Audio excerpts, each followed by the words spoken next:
मराठी माणसावर अन्याय होतो ते मनसे आणि हिंदुत्व ही दोन्हीही तिथे पोचलेली असते. त्यामुळे आम्हाला तुमचा अभिमान आहे. असंच काम मराठीसाठी करत राहू आपण दोघंही एकत्र मिळून आणि विश्वासी मराठी माणसाला विचारल्याशिवाय ही गोष्ट होणार नाही. आणि या निमित्ताने सांगतो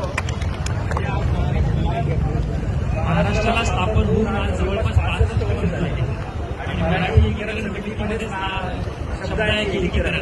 आज न भूतो भविष्य पाहिलं आहे की उद्धव ठाकरे आणि राज ठाकरे एकत्र येत आहे आणि मराठी माणसाची ही लोकचळवळ इतकी मोठी झाली आहे की या हिंदी विरोधामध्ये आज राज्य एकवटलेलं आहे. मराठी एकीकरण समितीचं हेच काम आहे की मराठी माणसाने मराठी राज्यावर अन्याय झाल्यावरती मराठी माणसाने सगळं जात धर्म पक्ष मी मोठा का तो मोठा हे भान सोडून एकत्र आलं पाहिजे आणि ते कुठेतरी आम्हाला समाधान आहे की आज आपण एक मोठा लढा या राज्यामध्ये उभा केलेला आहे. तुम्हाला देखील सर्वांना खूप खूप शुभेच्छा. जय महाराष्ट्र, जय मराठी.